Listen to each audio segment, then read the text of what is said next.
Without the need. Okay, yeah. So now that all the humans are in their cryo sleep and it's going for the Clementine is flying for 2 months towards the moon of Saturn, which is one of the moons of Saturn, the second largest. It's called Rhea. Without the need to eat or sleep, the pair of synthetic twins spent most of their 2 months of space travel on the Clementine in deep discussions. Rom, I found. I think I found your favorite book. I wanted to give it to you, in case you're still interested in reading these days. And she hands him like a paperback, like an old world paperback copy of one of his favorite detective novels from when they were together. Oh, wow. The Voices on Weber Street? I haven't seen this in forever. Thank you so much. It's funny. I feel like my entire childhood reading mystery novels really typecast me as a company agent down the line. Yeah, I can see that. Can definitely relate. I hope you enjoy it. Oh, thank you. I will. So tell me about now that they can't eavesdrop on us, your crew members. They're of the ones I've spent enough time with. I was part of a crew with Captain Grimshaw the longest. He's like,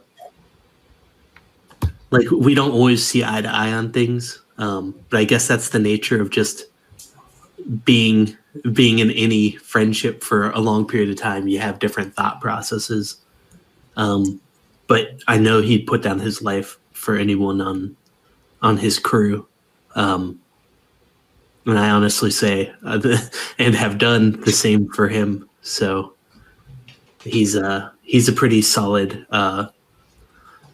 person. He's fought against aliens in his past. You may have noticed the knife that he carries with him. He got it from fighting against apparently a terrible creature that nearly wiped out his whole colonial marine group. I haven't seen that. I would like to examine that maybe once he's awake. Yeah, I mean, he's not shy about showing it off, so maybe if you just ask, he'll share. And then Layla, I only recently met before going through body mutilation. So she seems like a really kind medic, but it looks, I don't know if you've noticed, but it seems like she's hitting the sauce a bit hard. I'm a little worried for her. I know that does a lot of damage to people's kidneys. But she's a doctor, so maybe she knows better than me. And then Salil is he's a roboticist I met. He's very interesting. He helped hook me up with a new body before it got mangled. And he has this like goal in life to figure out how to make humanity closer to synthetic. What do you mean by that? He said that his goal was to like implant human consciousness into data that could exist beyond space and time, allowing people to live a longer lifespan, because he feels a lot of humans' actions are just dictated by an urgency of time. Do you think humans deserve that gift? I don't know how many would actually accept that gift, because it's, as we know, it's not really only a gift. It's also a bit of a curse. But yeah, I can't disagree with you there. It is nice to see someone who is willing to see robots as more than tools, though, but as like something to aspire to, which is rare. It's definitely rare. I And can't then- say I've ever known anyone like that. Yeah, so he's a bit of an outlier in the group. He also has a bit of a god complex, but I guess anyone with that kind of ambition would have a bit of a god complex. I would say so, just the nature of what he's trying to do. And then Chum, I've only been with him for a short period of time, but in this short period of time that we were together, he did everything in his power to keep everyone else around him alive and to make the best of terrible, terrible situations. You may have noticed his face. I only got a glimpse of it before I was shut down, but holy shit, he's been through hell. I'm surprised he actually joined us. Yeah, that's surprising. It looked pretty And then Bort was on the ship when you've known him as long as I have, because I woke up and he was on the ship with my body and Salil and Grimshaw, and you were there. So he seems tough. I'm kind of impressed that he took you down. Were you going easy on him?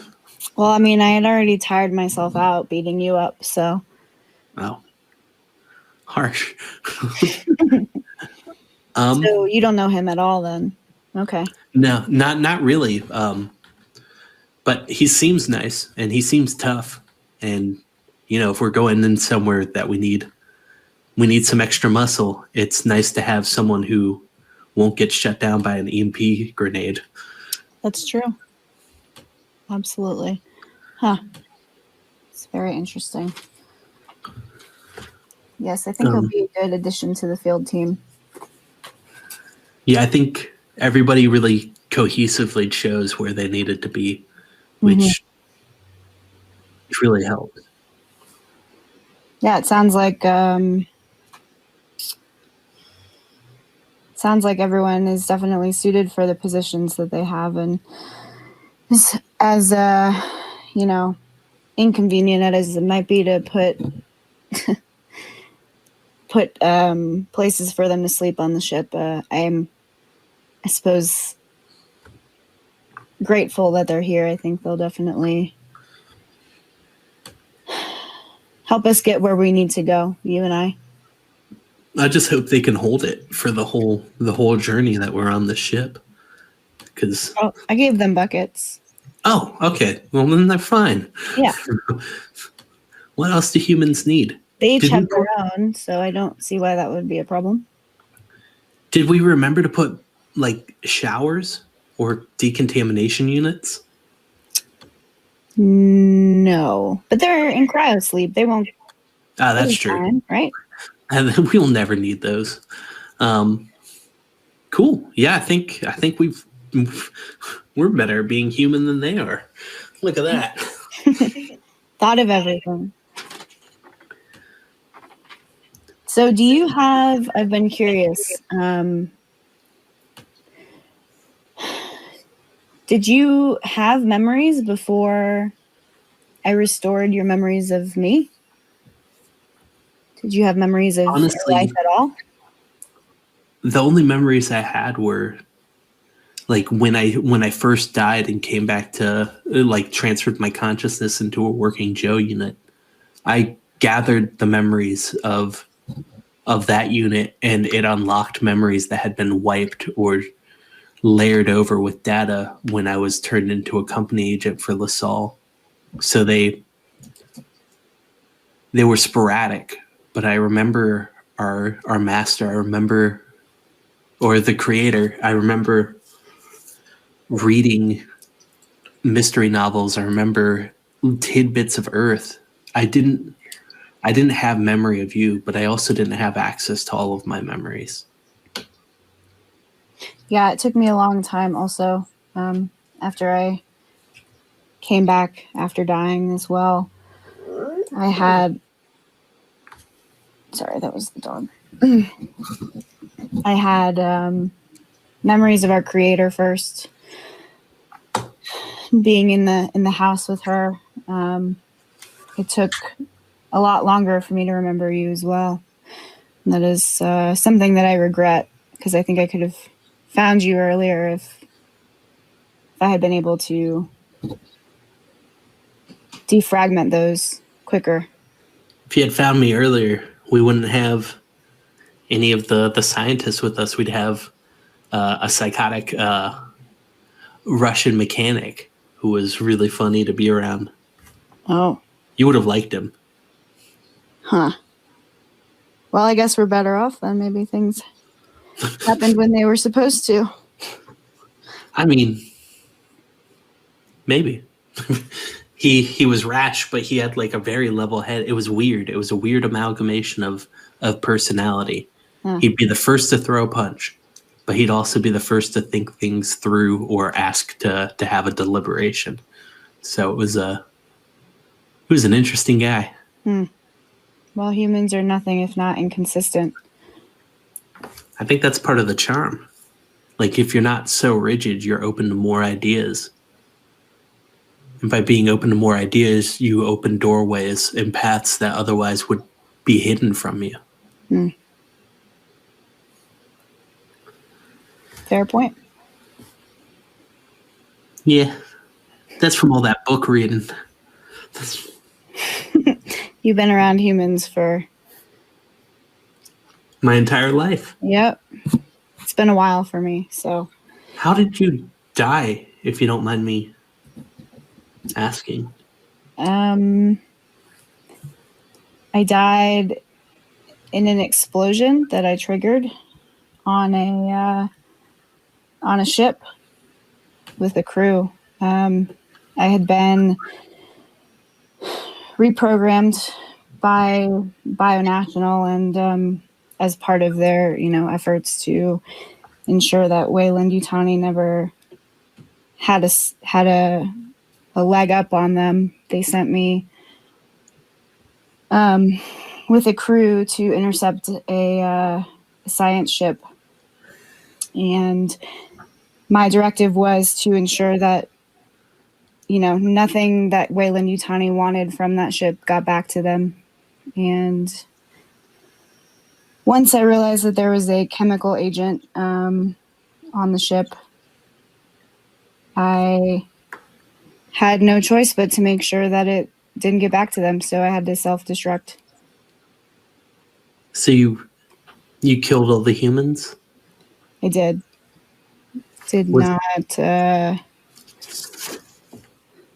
I was directed under no circumstances to let anyone who knew about the chemical agent and the strain that they were developing get back. So there was no choice. I'm sure you know how that goes. I understand completely. I feel bad. Was that still while you were programmed under LaSalle? Did you gain more of your own free will after? After I died, yes. I didn't have any at the time, though. Yeah, I was in a similar situation. It was hard. It's hard gaining trust when you're forced to keep secrets. Well, it was what I was, being ordered to do. So I carried out my mission and my directives, and ultimately I blew myself up to the point where I blew myself up. So they definitely took my autonomy there. That sucks. I at least chose my death. I got a chance to get my crew out of harm's way, and that's when I chose to do a Hail Mary, and luckily it worked out. But it was touch and go. Many other discussions came throughout that period. And the more they talked, and the more Rom got more The more they talked and the more Rom got comfortable with his sister being in her space, and the closer they got to the core worlds, he suddenly began to feel an unknown yearning, a curious sensation, clearly alien and unknown to him. Radio waves from beyond, multiple sensations pinging of home, comfort, danger, control, some happening all at once, others only one at a time. With Lucy's help, Rom is capable of defragmenting the incoming information into an encrypted code, which, upon breaking, reveals the time-space coordinates of the satellite that you're currently traveling to, Rhea's cradle. This is what I've been feeling for years. I'm honestly relieved. I thought there was something wrong with me because I wasn't envisioning or getting the same signals as you. I thought I was weird or broken. I thought there was something wrong with me because I was hearing it. I'm just glad that you can feel it too. Yeah. It's unsettling to say the least. I'm really happy that we're able to do this mission together. Me too. I think this just confirms it that we're both supposed to be there. We'll do it this time. I'm glad that most of my crew stuck around to help. Yeah, I think it sounds like they'll definitely be useful. You finally get to see what a good group of humans can do. I won't hold my breath, but you'll see. I used to call every match that we had when we fought. I was right 50% of the time. I think you'll see a much better rate of success when I bet on these humans. Well, I mean, they were carrying you around with them, and they were trying to break into that compound for you. So I have to imagine that they are invested in your success, and I think that they hopefully understand how dangerous this is, and they wouldn't have said yes if they had reservations about it. They obviously care about helping you. I think you'll find their capacity to make severely uninformed decisions to help their friends is amazing.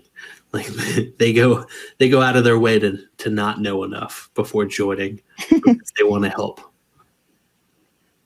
So they're good. Okay. And hopefully maybe you'll gain a little trust in humanity through all this. But we'll see. I'll hold my breath so that you don't have to. Great. Suddenly, klaxons instigated by the ship's mother AI 9000 begin to blare throughout the rest of the ship. Her voice speaks through walled intercoms. Alert! We have arrived at our destination. Discontinuing faster than light travel in 10, 9, 8. She counts down to 1.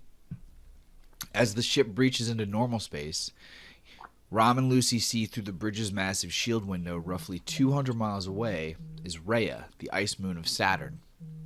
Far in the distance, 327,700 miles to be exact, is the minuscule planet Saturn, barely visible. More to your interest, however, is the satellite station orbiting Rhea, which is currently 125 miles away from you and slowly getting closer as it continues its arc. Surrounding the station are 4 ships, 2 assault class, and 2 bombers. Scattered around each ship is a complement of drones. I like the cough. I just read that. Yeah, that was when Lucy was discussing her past conquests about killing the entire crew and destroying the ship. She didn't have a choice. I know. It was a perfectly reasonable choice. I wasn't even mad. I was impressed, to be honest. I was It was like, just, it was so cinematic. I think about it sometimes and I can just almost see it in my head. I still do too. I'm not going to. I want to listen to that one again. I'm not quite ready yet. Kyle will be ready in like 30 years. Oh, And then he'll be like, Were you close to being one of the survivors, Kyle? oh, so close. Kyle in the second one was on the group that wanted to stop the alien from escaping. He got your role. No, Kyle was basically like the hero of the night, really. I had literally just saved her, and then the very next scene, she had a chance to save me and fucking let me float away and die in space. It was like literally the next scene. That's so good. No. Savage. She didn't let you fly away into space. She pushed you out into space. Yeah. He grabbed me and like propelled me into where I needed to go, and then I did not. Yep. Shut a door. Then he stopped me, and thank God, because no one knew I was a synthetic until that point. It was just perfect. It was one of the top 3 moments of like my entire role playing.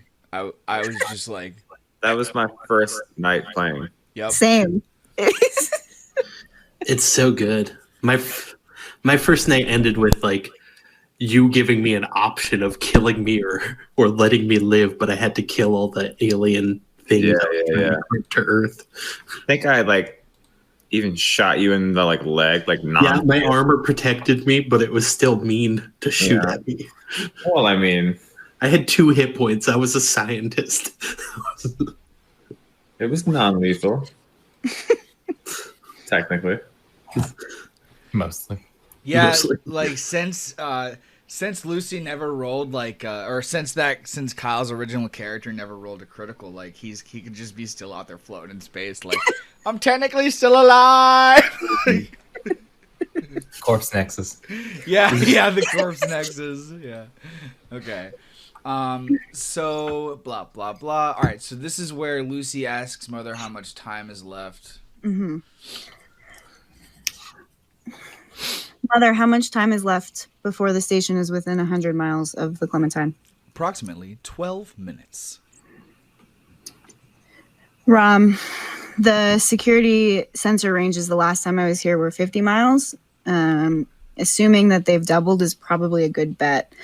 I think we need to get everyone up and ready. All right, let's go. Let's go thaw these popsicles. So we go get them awake, I guess. Wake them up. All right, so let me pop back over to the Clementine page. Yeah, so Lucy and Rom go to the bridge. Oh, whoa. Lucy and Rom go to the bridge and do their little typing on the keypads, which unlocks all of the cryo. And over in this cryo chamber, it's the cryo chamber containing Layla, Bort, Chum, and Regis. When Chum's cryopod door opens up, the xenobiologist begins to stir. He opens his eyes, straining at the lights above him. As he leans forward, blood starts pouring from his mouth and nose as the doctor's unconscious eyes roll back in his head, and he starts to have a chemically induced seizure, ready to fall out of the pod onto the floor. What does Bort, Layla, and Regis do? I was just saying he's coming out of cryosleep as well at that moment. Probably kind of like, very groggily. Like it probably seems like a surreal moment for him because he like doesn't know what's going on yet. He's like still waking up. Right. So he's just like confused. He's like, what's going on? Okay. What about Layla and Regis? Layla's a little woozy too, but she snaps into medic mode and realizes that Chum is in trouble and tries to give him medical attention. Okay, go ahead and roll medical aid, and I guess if you want Regis to help, he can. Regis is like, oh heavens. Let me. That doesn't help, Regis. This is that's what Boreal's. This is actually Regis's first time seeing Chum, so Regis is like looking at this dude with like a severely wrecked, burnt face, just like vomiting blood. He's heard tales. She's gonna push it. Okay. Someone needs to bite his tongue. Whoops! I need my. Hold on. Bort leans in and like puts his teeth into Salil's mouth and bites Salil's. No, I'm in a different room. No, I mean, sorry, Chum. Yeah. Oh He runs into the other room and does it to Salil. Good morning, Bort. Oh fuck! What are you doing? All right, so Layla very successfully like calms Bort's seizures down. What does she do? Guys, he is not having. He is very negatively reacting to the chemicals from cryosleep. I gave him a counter agent, but we need to throw him back into cryo now, or he's gonna die. Bort's just like he's still confused. He's kind of like shocked, like watching this happen. He's just like, yeah, go for it, do it. What do you need us to do? Yeah, Regis is basically like, oh heavens, do it immediately. Put him back in the thing that's killing him. Get back in there. I mean, that's literally what you have to do. Like, if you read the books and the comics, like they just like they need like a. They're like, this is a tomorrow problem. It's a pause button, basically. Yeah. They need better equipment than is on most ships. Like, if you had that fucking auto dock that was on the Prometheus, then like yeah, you're fine. But like basically outside of that, like Lucy's gonna have to like put some work in on Chum to like make. That's why I'm making him roll a critical. Man. Yeah, he chose this though. He chose this. He had multiple options, and this is what he chose. I mean, we need an auto dock is all I'm thinking. I'm like, fuck. Yeah. Oh yeah, no, an auto dock would be nice, but we don't even have toilets. Yeah, there's no toilets. I mean, if there's no toilets, why would you think there'd be an auto dock? All right. Because we do things weird here. So, Layla, Bort, Regis, Grimshaw, and Salil are all now out of Cryo Bay. Salil was just getting ready like normal and went to the area he found the other day on Mother to like best utilize his skill doing quick patches. So he's ready. So he's got his bolt gun. Salil goes straight to do the engineering work. Yeah, he's got his bolt gun and he's got his electronic tools and he's like, all right, let's fucking do this. Let us do this. Grimshaw head to the bridge. Okay. Yeah, I mean, I assume we would all rally.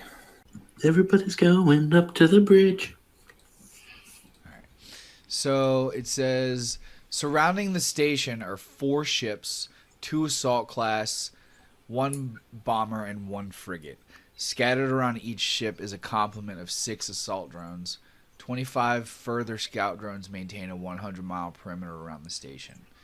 At 110 miles, klaxons begin to blare as the voice of Mother comes across the comms to say, "The Clementine has been spotted.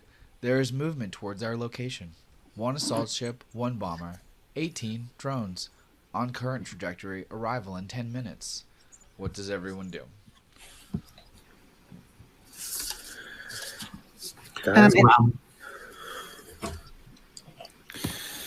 Ram gets into the pilot seat. He's like, let's get ready. Yeah. Lucy says that I think the field team should load up into the dragon turtle. Yep, it is time to go. Grimshaw hops in the gunner seat, starts looking over the weapons and the readings, and Regis gets to his station. Fly boys, we're ready. Layla jumps on board the dragon turtle. Okay. Yeah, Bort gets his gear, he gets his guns, gets his suit on. He makes sure to put like a mask on, and then he hops into the dragon turtle as well. What kind of We map? had extra helmets from before, so Yeah, I mean he's got a helmet, but he's like covering his face, and it's okay. kind of like a it looks a bit like a ski mask. Eyes like mouth cut out.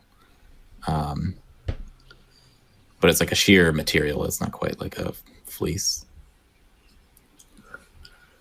And Layla's a little stressed out after seeing Chum almost croak, so she takes a fat gulp. Okay. Yeah, Bort and Regis also took a stress from that as well. Oh, word. And so this is gonna be where Lucy basically like tells Rom that he like needs to close the distance and get there as fast as possible.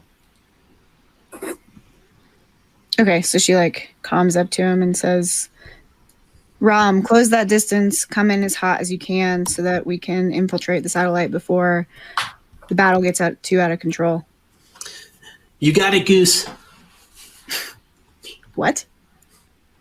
Nothing. I watched a lot of movies at one point in my life. All right, so Okay. now Rom roll mobility. It's Or, I mean, piloting, yeah, right? sorry, piloting. We so rarely use piloting as a skill. Yeah, it's piloting. It's the one thing I built so much I know, into. I know. Okay, so the Clementine moves forward 1, 2. Yeah. All right. And because I got 2, I'm gonna get I'm gonna take a +1 to my next roll to boost it up Okay. as a stunt. Okay. All right. So since you guys are so far away, if you don't attack these two ships, you can keep flying forward because they can't attack until it's short range. So the battle only begins basically As soon as we fire. until you get into short range, which would be that +3. But technically, we could use our 2 weapons that have extreme range and stay out of their range, right? Yeah, but you want to get there as fast as possible. Yeah, true. 1, Yes. 2, 3, 4. All right, so 1, 2, 3, 4. All right, so they are also moving up 1. So now they are in short range, which means no, they're at medium range, which means they can't attack yet. So you guys get 1 more turn before they can do anything. So the Clementine gets you just like blast through between these 2 assault ships, the assault and the bomber. Like they don't even have time to like move around to like aim at you guys. You get there so fast. Rom just fucking hits the gas, and like as he gets close to the cradle, just like whips the Clementine. I feel around. the need for speed.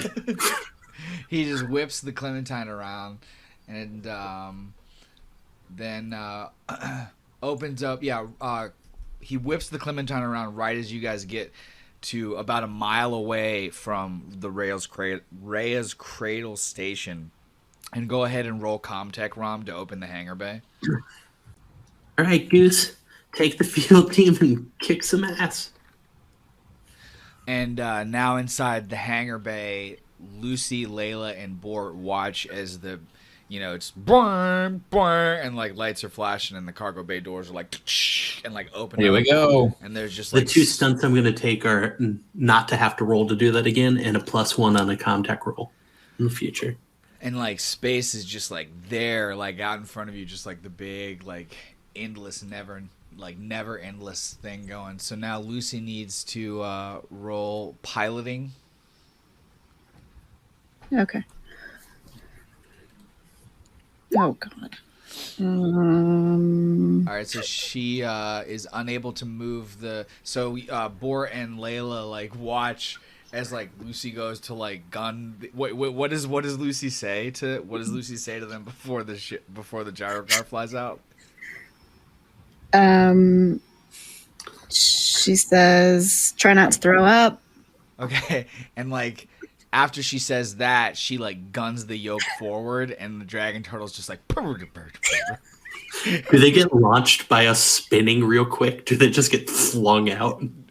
No, because he's like steady, like holding it while the doors had to open. Like if he had like flung it, they would have just hit the doors and bounced back. That was so good. Like that's not happening. All right, so Explode against the inner bulkhead. what does everyone say when Lucy's unable to start the gyrocar? That is not a good start. Okay, so now while that's all happening, these two groups of ships floated into short range, which means it's now initiative. And Jesus. so Lucy roll initiative, Rom roll initiative, and then I'll roll initiative for these ships. That's a terrible initiative.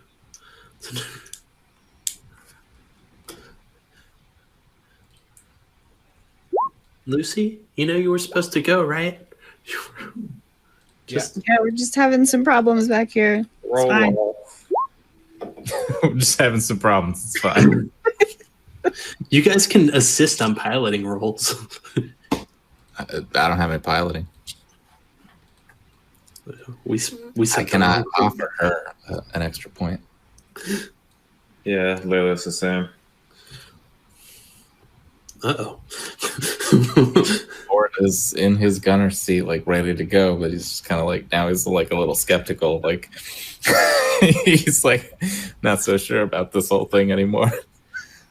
All right, so Rom and the bomber have to re-roll. Oh. Damn. Ooh. Well, I think the bomber's going to go first. Okay, so Rom gets to go first. The Clementine gets a first action. Sweet. But sensors go first. So it's let's run through that. So Regis is going to power up. Okay, and then now it's Rom's turn. Rom is going to maneuver. Okay, and now it's Grimshaw's turn. And since we're not locked on and I can't actually attack a vessel, he's going to deploy mines. Okay, cool. And then that means since engineering can't go, that the assault fleets are both going to target lock, and then it's back to Lucy, and she can try to re-roll to get them out of there. Okay. We didn't target lock. No, he had to power up first. They were already powered up because they're like literally active security. Mm-hmm. Okay. So the thrusters beneath the gyrocar burn to life, lifting the SUV-sized sphere off the metal flooring of the Clementine. With a push of the yoke forward, Lucy takes the dragon turtle out of the ship, breaching everyone out into the cold, endless space. All around you, it's immediate chaos. Everywhere you look is extreme danger. Both of the assault ships open fire on the Clementine. Hot, liquid, glowing streaks of plasma arc through the inky darkness just past you to strike and erupt off the Clementine's armor plating, sending a shower of sparks to glitter and dance across the dragon turtle's glass. Nearby, missiles deflected and detonated by sensor drones and orbital mines explode into billions of jagged shrapnel particles, tearing through and absolutely obliterating a pack of 3 scout drones. Not built for spaceflight, the dragon turtle stresses and groans, barely holding together. Between the work Salil put into this vehicle on Hardesty and the extra enhancements included by Grimshaw on the Dionysus, the dragon turtle groans, but stays strong. It will not fail you today. The Clementine shrinks behind you. Rhea's cradle approaches.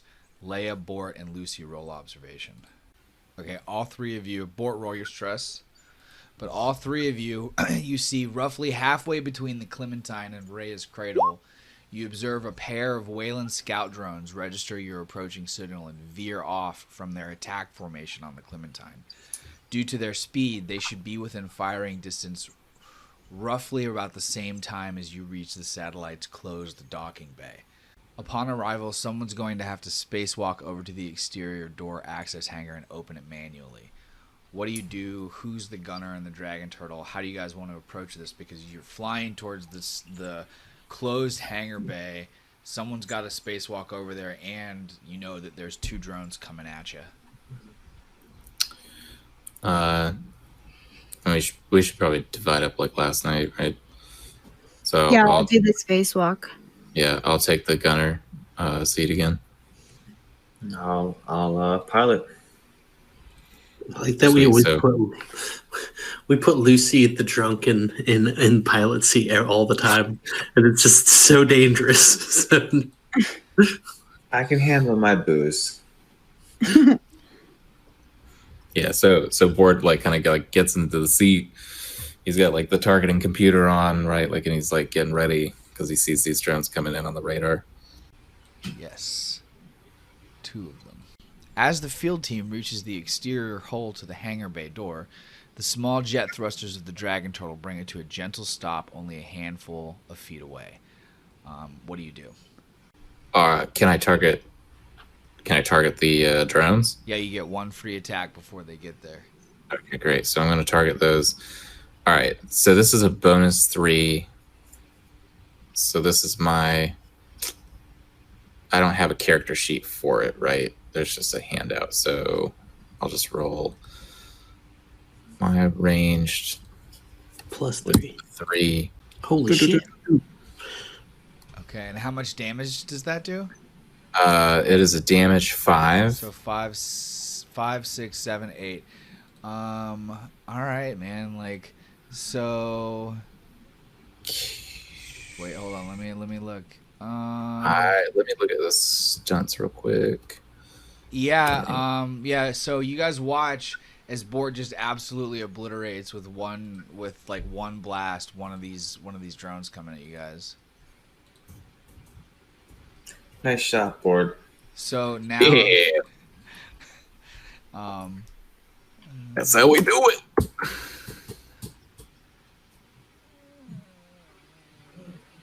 As the glass door to the gyrocar swivels backwards across its globe-like body, Lucy unbuckles her seatbelt and gently steps out of the dragon turtle to drift effortlessly over towards Rhea's cradle. An electronic hatch that's part of the station is closed, and as she reaches it, Lucy grips the door and pulls, opening up an electronic infrastructure port. A foldable keyboard drops down to reveal a black screen with green coding written across it. Only moments after Lucy starts typing, a sudden barrage of bullets strike off the satellite's hull only feet from her. The single remaining drone is ready to attack. Now it's initiative. Oh shit, Bort gets to go first. All right, so he's gonna target. He's gonna like swivel around in the chair. He's gonna target the other drone, and he's gonna fire on that.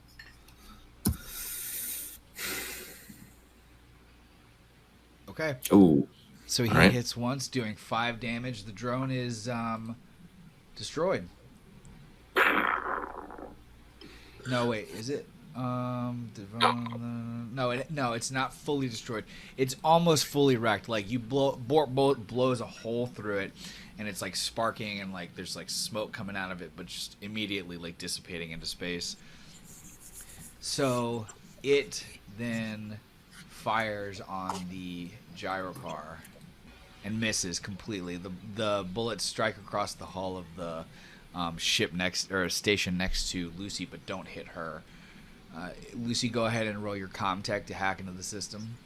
She failed, so it's back to initiative. It's Bort's turn again. All right, so he's going to target it again. Try to finish it off.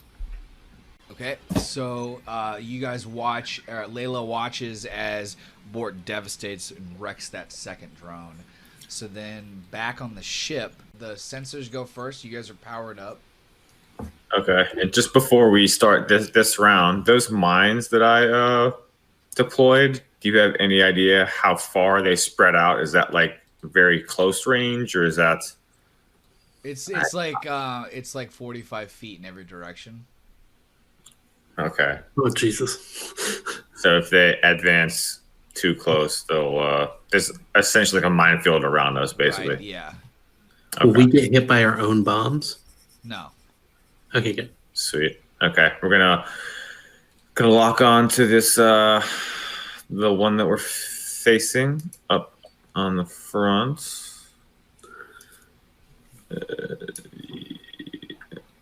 God, I have so many screens. Okay.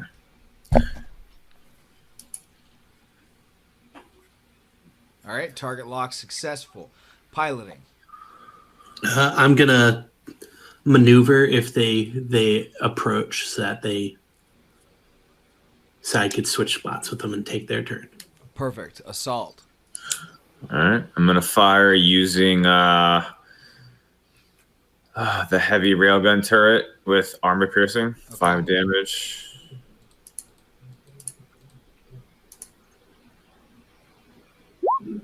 So 6 damage. Okay. So Grimshaw blasts like a big hole through this assault ship, and you watch as just like probably about 200 or 300 people just get like sucked out into space and like immediately like freeze and crystallize into like little glass shards of ice. It's now engineering. Yeah, there's nothing to do, so I'm just gonna wait till damage happens. Okay. So for the assault drone, they are going to target lock and maneuver and then fire upon you guys, but then go ahead and do your maneuver since they fired upon you. So it includes my plus for thrusters, plus everything. So Ooh, can my stunt for the comm tech be that I don't have to target lock again? Yes. Sweet. Oh god, yeah.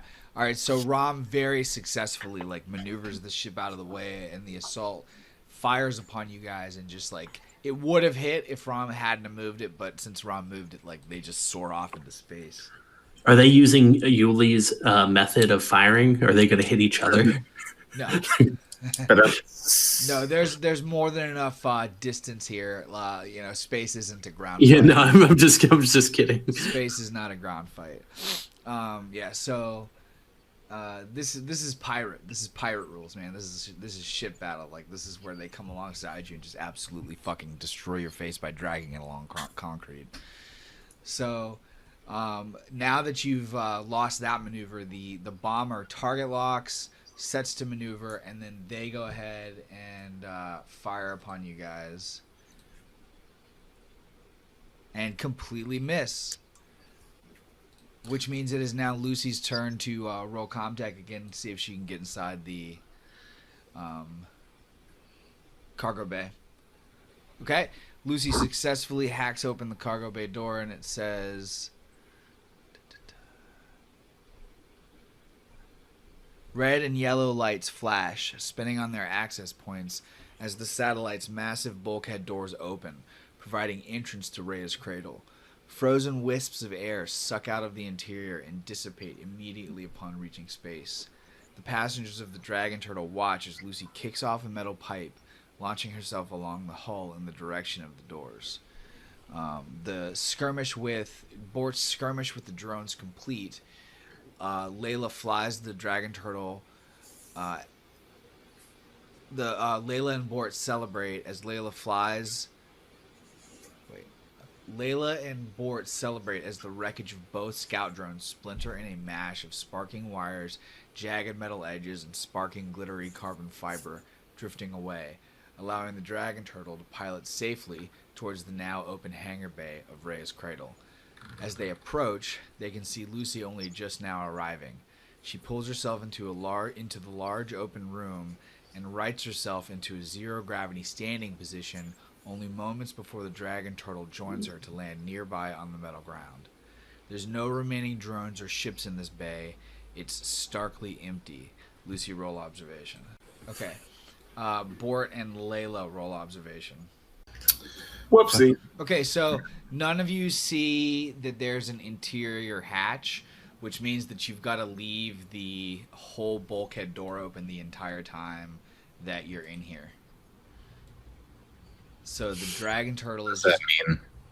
that means that it could easily have drones fly in here to like basically either destroy the Dragon Turtle or be waiting for you guys when you come back out to just fucking like destroy you. So Word. the door to space is just wide. Word. Great. Wide open. Guess we're leaving that open. I No mean, one pushed their roll. I mean, they can push if they want. I'll push mine. Okay. Fuck it. I really don't want to give Layla stress. I mean, yeah, I don't want to give him stress either over that. Fuck him. Okay. If it's between you and Layla, We can Layla figure can't be out stressed some without alcohol. daring escape if we need to, All right. or not. Fuck it. Yeah, unable to locate an interior manual electrical hatch to close the huge bulkhead doors. You're all forced to head deeper into the facility without sealing the exit. Across the hangar bay is an elevator door leading to the inner guts of the facility. What do you guys do?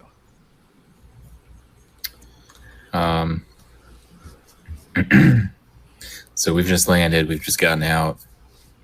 We don't notice the bulkhead door. So I guess like Bort kind of like gets out of the dragon turtle and like ignores the exit, I guess. No, you see the exit. You don't see the control panel to close the way you just No, came in. that's what I mean. It's like he doesn't spend any time thinking about like whether they should close it or not. Like he's ignoring it. And then like he I guess he's able to look around the room real quick and get like his bearings. And then can he like move up on the elevator door, but like in a kind of like a defensive, like he's like, you know, guarding, like he's like right like in a defensive position near the door, like if they're gonna open it. What about Layla and Lucy?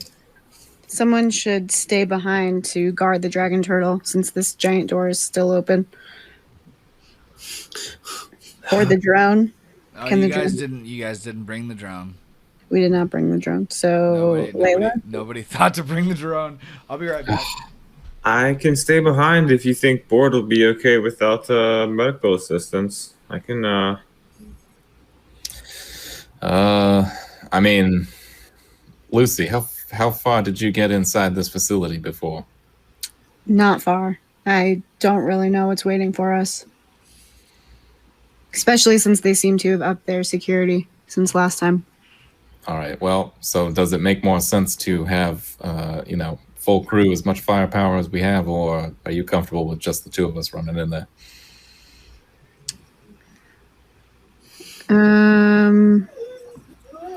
I feel like it's probably best to make sure that we have an escape route.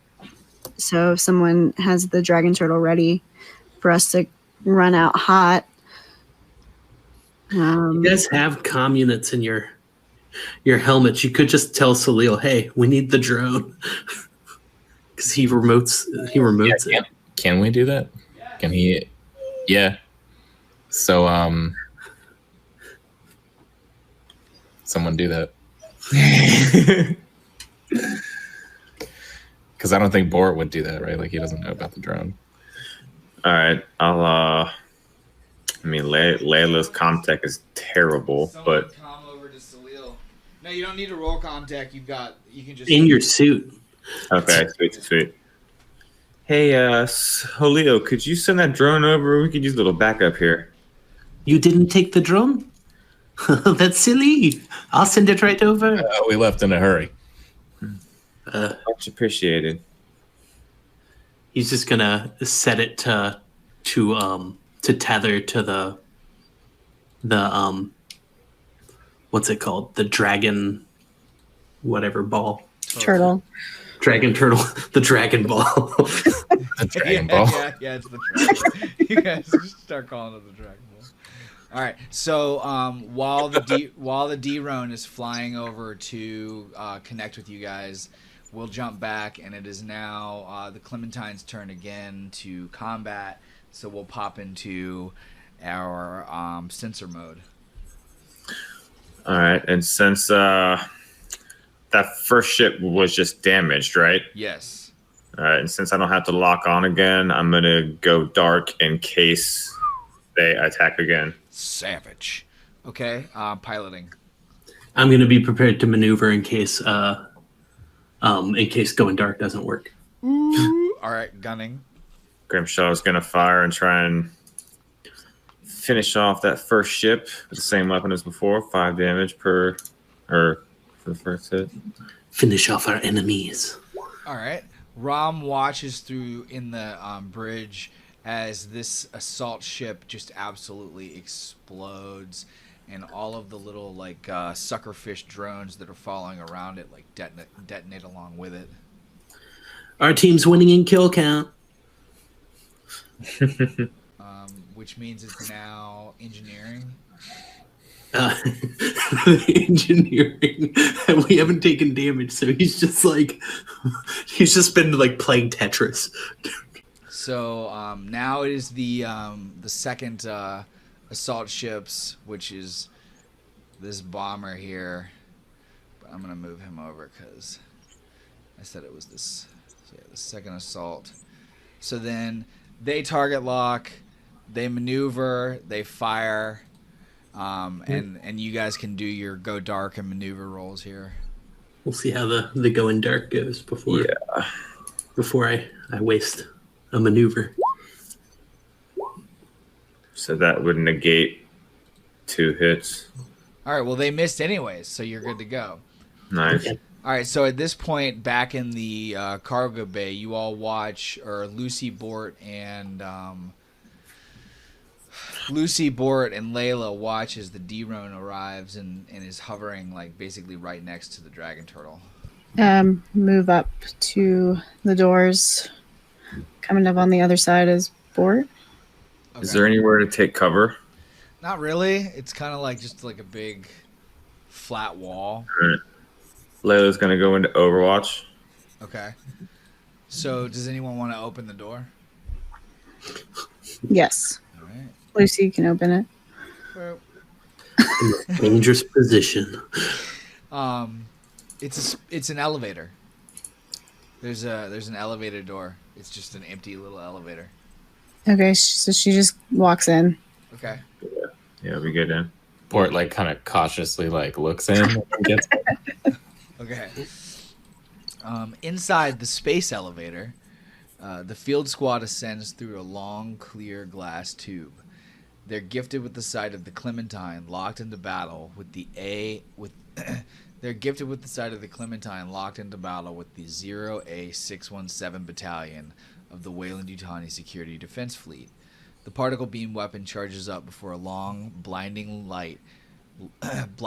light line devastates a line of 10 or more drones. Rockets from the bombers explode across the Clementine's hull, leaving large swaths of scorched black marks. Whipping to the left, the Clementine unleashes a barrage of orbital mines that soar like a pack of piranhas towards their prey, exploding randomly as more drones fall.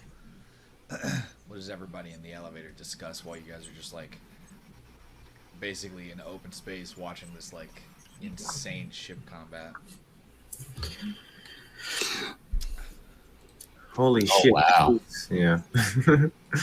Well, look at that.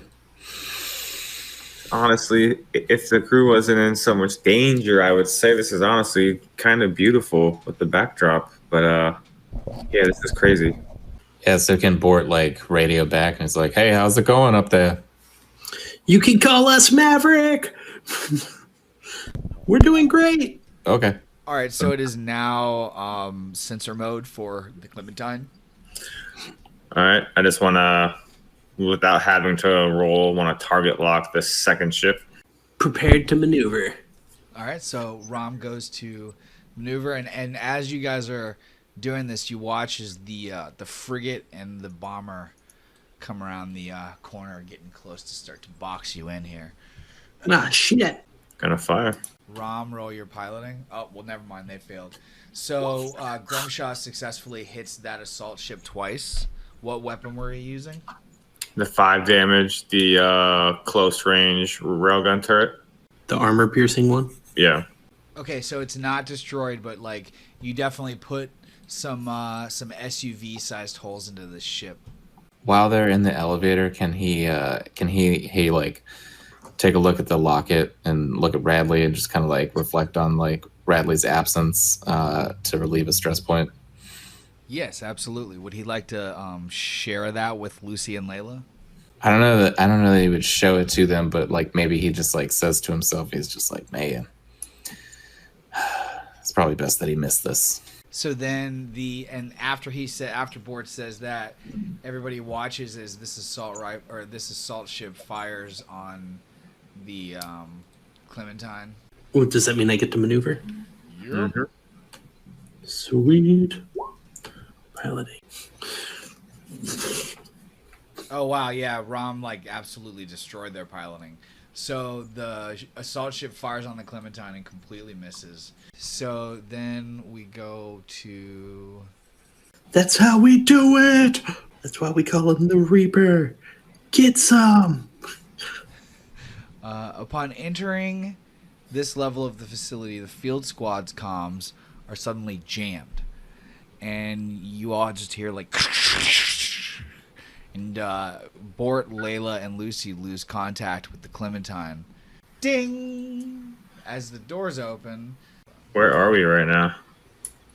Can you see them? Off to the left. The far left. Okay. Boom. I still don't. The door slid open. But as the doors open, you guys see this thing Oh. immediately fire upon you guys. Like, Oh shit. so everyone roll mobility. Oh my god. All right. All right, so Bort fails to get out of the way. So Layla and Lucy both leap out of the way. Bort's got a 7, 8, so 8 panic. So hold on. This is not good for Bort, man. No, it's not good. This is really not good for Bort. No, not good at all. All right, so hold on. Was not expecting that. No, man, no, it's not. I think it's like a drop weapon or something. So the doors open and And I see it. Yeah, okay. the doors Okay. open and Bort sees the security drone and realizes that Shit is real. that Layla and Lucy both jump out of the way, but he's like not fast enough. Oh no! Yeah, just not quite. He's like, oh shit. And it says tremble. You start to tremble uncontrollably. All skills rolls using agility suffer a -2 modification until Oh your my panic God. stops. So at that point, the security drone opens fire and does 4, 5, 6 damage to Bort. Roll your armor. Jesus Christ.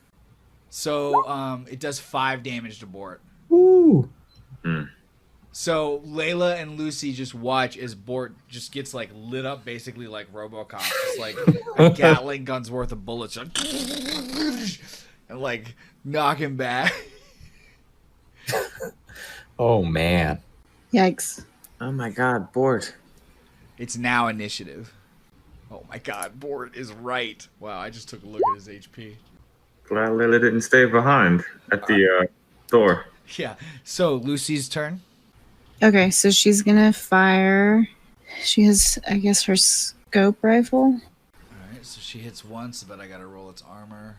All right. It fails. Lucy blows it up with one shot. All right. Oh my god. Oh, holy shit. Wow. Holy shit. Does he need medical assistance? Yeah, Layla's gonna do the medical roll. All right. Okay. You guys don't have time because literally right as it explodes, these two guys run around the corner right here. Roll initiative. Okay, so I will fire on the top with the scope rifle. All right, he blocks one. So you heard him, but he's not down. All right, which means it is now their turn. One of them fires right back at Lucy, doing 3 damage. Unless you want to roll your armor. I'll do the armor. All right, so yeah, it completely blocks up.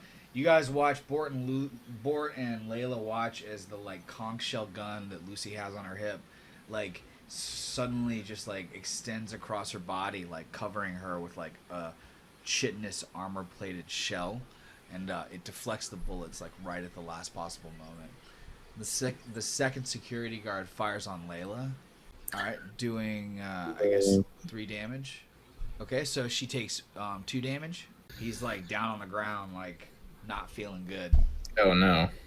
No, so he's gonna take aim with his armat shotgun at, I don't know, whichever one has the least HP. All right, laying on his back, Bort aims at one of these guys and just completely blows him away. Like Lucy and Layla watch as just the dark, red, crimson, like spattering of mush appears in his chest. All right, Layla's going to use her fast action rapid fire to fire smart gun, and it's the fast action, so it's -2 mod.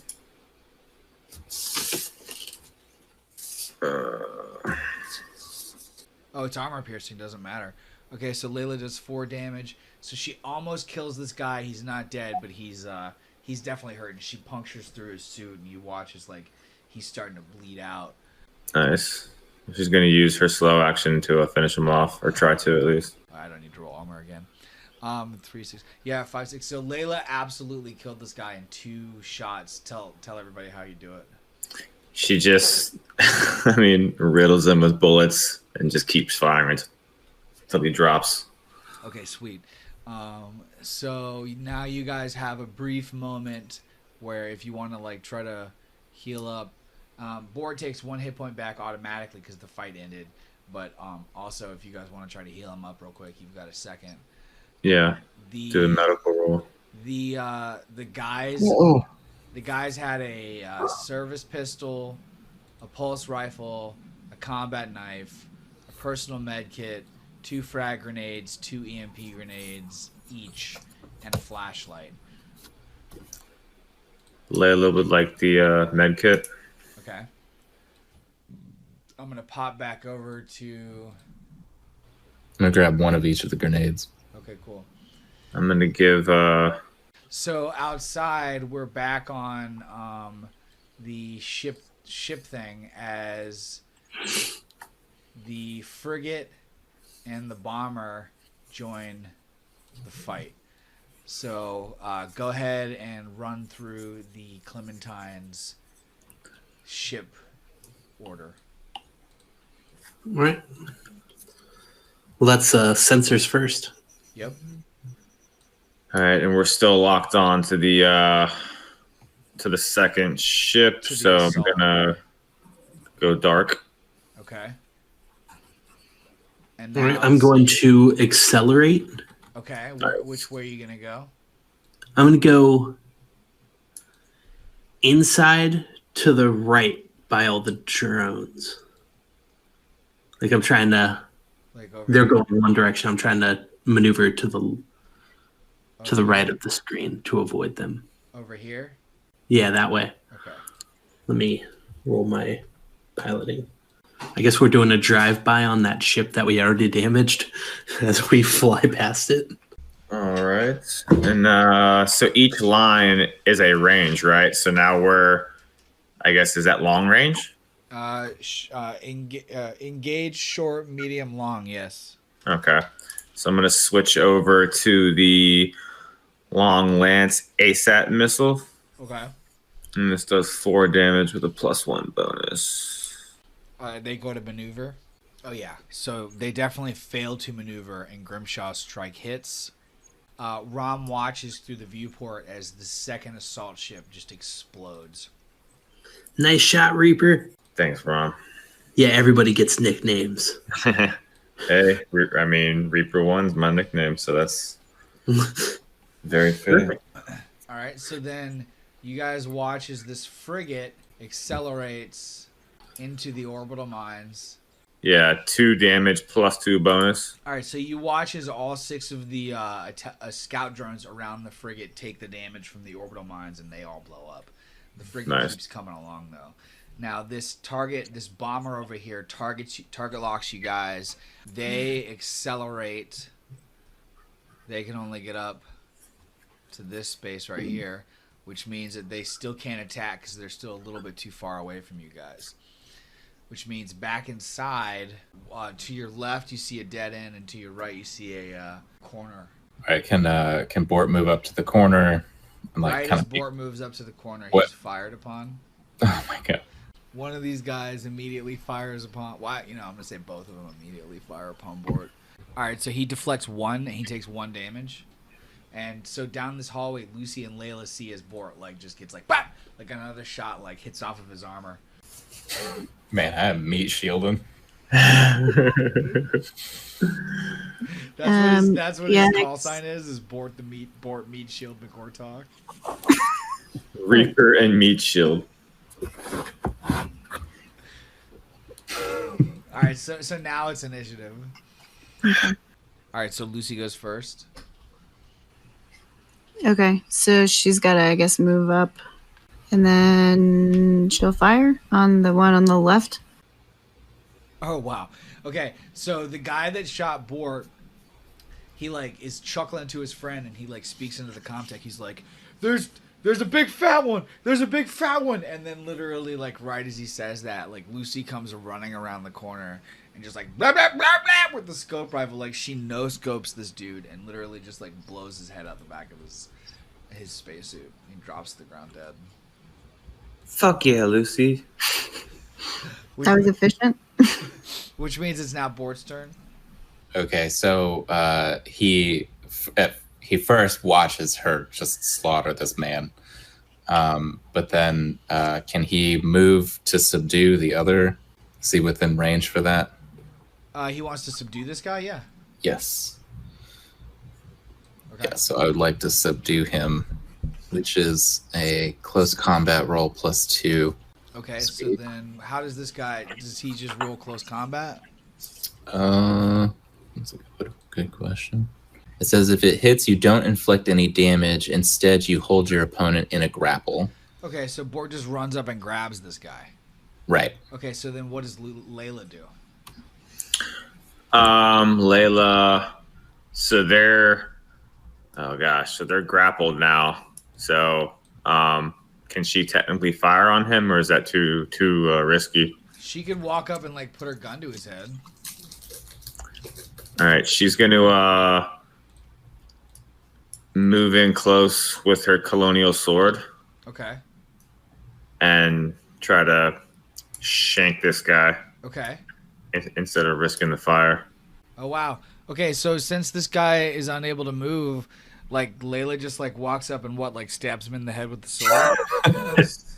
They're kind of grappling, so his side is exposed, and she runs up and just skewers him in the side of his ribcage. Oh my god. Okay, so like as that happens, he screams out. He's like, "Ah!" And like literally like down the hallway, you hear someone else just be like, "Oh my god, she killed him with a sword!" And these two guys immediately open fire on all three. Damn it. Can What kind of weapons do they have? Hold on. It's the same guys that it's just more of these guys. can I use that guy as cover? The one that I'm holding? Yes. Okay, sweet. So his code name is Meat Shield. Yeah. These two guys open fire on you guys with pulse rifles. I was gonna say they better not have pistols. No, but they got pulse rifles. I bet they do. That's armor piercing. All right, so this one, the second one here, it was aimed at Bort, but it completely misses because like all of the bullets like just like smash into the guy that like Layla stabbed with her sword. And then Layla takes. Oh, he's still very much dying too. Like, Yeah. like that sword Yeah, isn't he's like. like, kill. "Oh, Yeah, man!" yeah. He just got stabbed with a sword, and now he's like full of bullets. Like his Yeah. friends just shot him. Yep. And then the second guy does 2, 3, 4 damage to Layla, like boom, boom, boom, just like shreds through Layla's armor. I mean, couldn't we say that she was standing like right beside Bort? No. Like, even if she was standing right beside Bort, this guy is not wide enough to cover 2 people. All right, hold on. Like, no, man. Or it might be though. No. Layla takes 4 damage from this dude. 3 damage. 2, 3, 4 damage. He rolled armor. It's Yeah, armor. but it's armor piercing. It doesn't matter. Yeah. Plasma, or the pulse rifle's armor piercing. All right, so back at the ship outside. Oh, hi guys. Morgan's like, I've been dead for 10 years. It's nice to see you again. He's got like a cane. All right, so go ahead and run through your sensors, your piloting, your gunner, your engineer. The closest ship to you now is this bomber.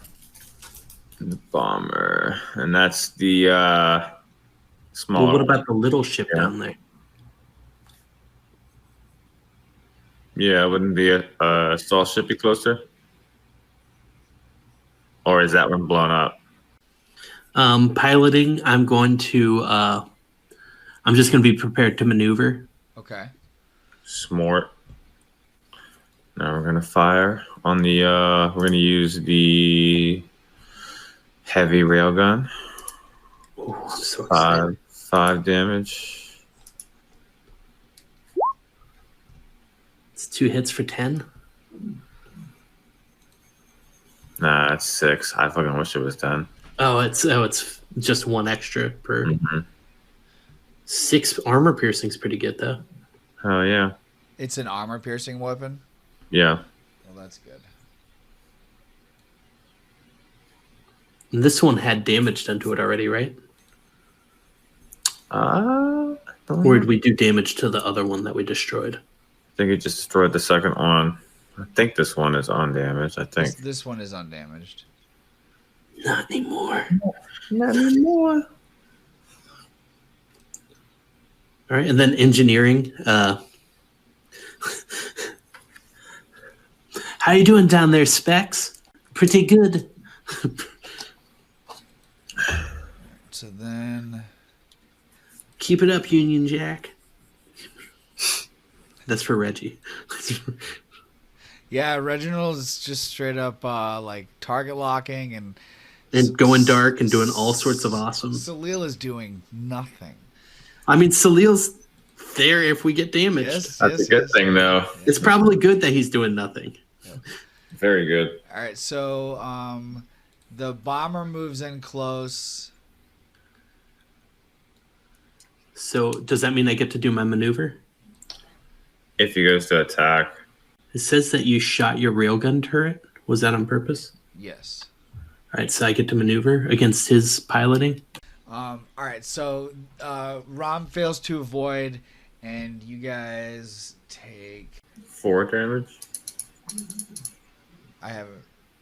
Oh yeah, you take 4 damage. But roll your armor, which is. Oh yeah, that's a 9, right? Yeah. 9. So do a base dice 9, or just Base put, dice?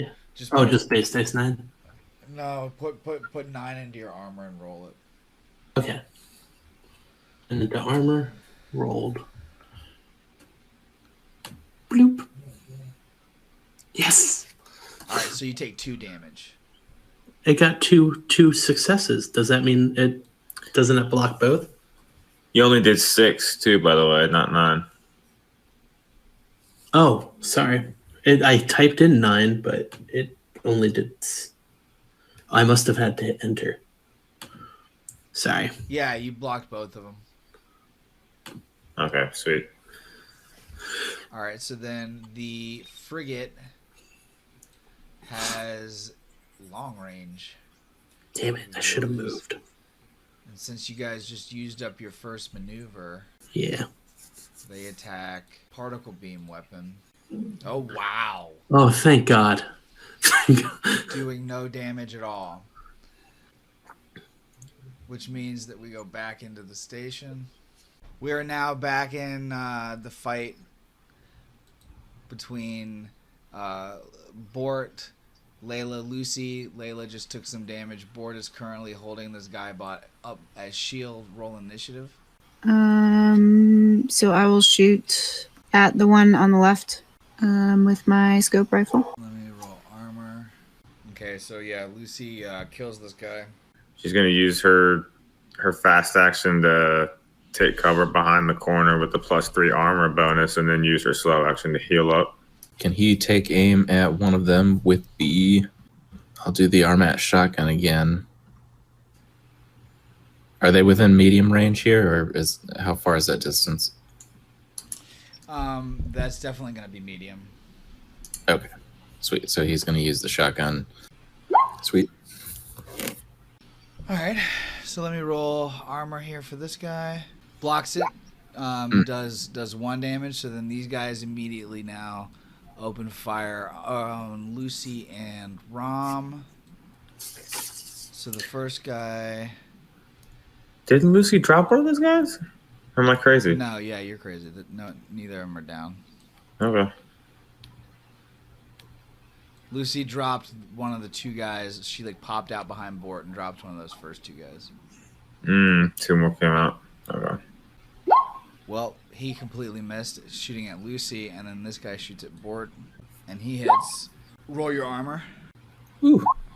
So he takes 3 damage. Oh man. All right. Back down to 1.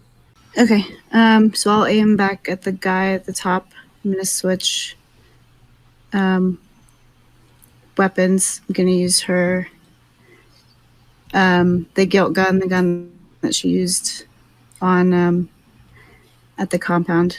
So and All right, so she fires a microwave beam, but it misses, like doesn't hit anybody, which means it's now Layla's turn. All right. Damn. I want to attack to drop their numbers, but I also want to heal Bort. And I would have to use my fast action to get to Bort, right? Yeah. All right. I'm going to use my fast action to get to him and heal him.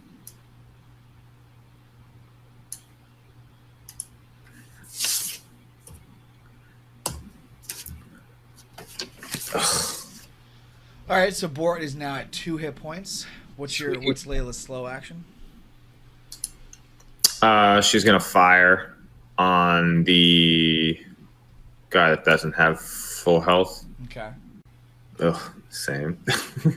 Okay. Crappy roll. So she hits and she kills one of the guys. He drops to the ground. Nice. And it's now Bort's turn. Okay. He is gonna aim at this other guy with that shotgun again.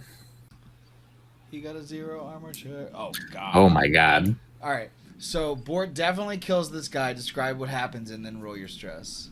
Well, that's an amazing amount of shotgun damage. So I guess like I don't know. Oh my God. Yeah, you killed him in 1 hit, literally. Like they have 5 hit points and you did 7 damage. Oh god. Okay, yeah. So so can it just like it just like rapid fire just kind of like just blows him like fucking Terminators this shit, right? Like he's like the my god, what was the other one? The liquid one. T-1000. Yeah, the T-1000 where he puts all those holes in him. Holy shit. Lucy like puts her hand on his shoulder, like in affirmation. All right, go ahead, Morgan, and everybody run through these. The ship stuff. Gonna go dark.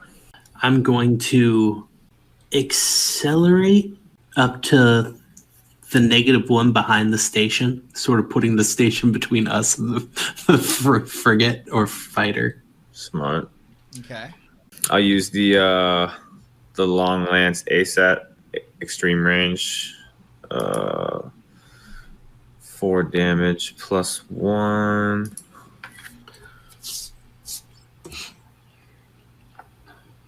Oh yeah. Oh my gosh. Jesus Christ. Okay, so how much damage does that do? 4.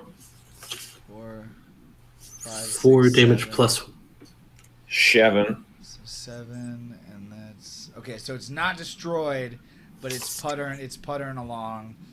it had 6 damage already, so it's it at had 13. 6 damage already. Okay, then yeah, you guys watch as Grimshot detonates the core of this bomber, and it ignites all of the fuel tanks, and you watch as just the missiles explode within the ship, and like just completely vaporize it as this like basically teeny tiny supernova goes off and like obliterates all of the drones in the area around it. Good job, Reaper, Union Jack, and Specs. 1 more to go. 3 down, 1 to go. So the frigate moves into position right here to get a good look at you guys.